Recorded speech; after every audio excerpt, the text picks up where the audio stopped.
బుచ్చిరెడ్డిపాలెం పట్టణంలో అగ్ని ప్రమాదం చోటు చేసుకుంది. ఈ ప్రమాదంలో సుమారు 10 లక్షల రూపాయల సరుకు అగ్నికి ఆహుతయ్యింది. వివరాల్లోకి వెళితే పట్టణంలోని గిరిజన్ హాల్ సమీపంలో ఉన్న ఓ ఫ్యాన్సీ షాప్లో ఉదయాన్నే పొగలు రావడాన్ని కొందరు గమనించారు. వెంటనే యజమాని అనిల్ కు సమాచారం అందించడంతో అతను హుటాహుటిన ఫ్యాన్సీ షాప్ వద్దకు చేరుకున్నాడు.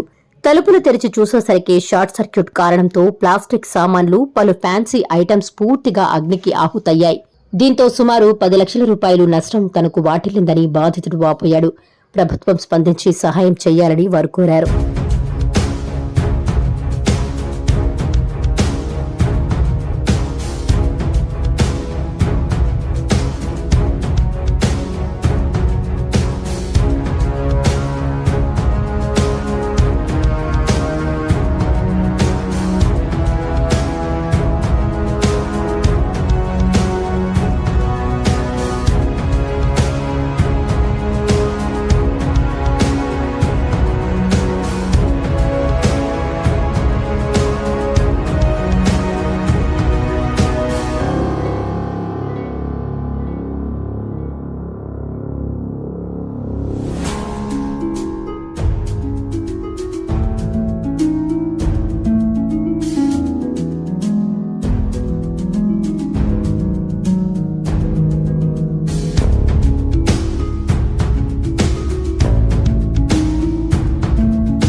నమస్కారం, నా పేరు అనిల్ రెడ్డి.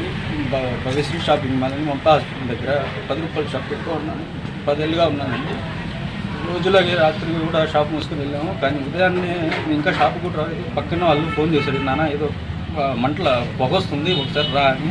వచ్చి చూసేసరికి మొత్తం లోపలంతా కాలిపోయిందండి. ఇదంతా షార్ట్ సర్క్యూట్ అయిపోయింది అన్నారు. తర్వాత కరెంట్ డిపార్ట్మెంట్ వాళ్ళు వచ్చారు. వాళ్ళు వచ్చి చూసి షార్ట్ సర్క్యూట్ అయింది, లోపలంతా కాలిపోయింది అన్నట్టు. మొత్తం ఒక 70% స్టాక్ మొత్తం లోపల గోడౌన్ మొత్తం కాలిపోయిందండి. ఈ ముందు పక్క మాత్రం అవి ట్రిప్ అయిపోయాయంట, అందువల్ల ముందు పక్క కాలేదన్నారు. లోపల మాత్రం బాగా కాలిపోయి మొత్తం లాస్ అయిపోయింది. సుమారు ఎంత విలువ? 10-11 లక్షల పైన ఉంది. షాప్ మొత్తం కలిపి చాలా ఎక్కువ స్టాక్ పెట్టుకుంటారు. నాకు హోల్సేల్ కానీ ఎక్కువ రన్నింగ్ ఉంటుంది రీటైల్ కన్నా.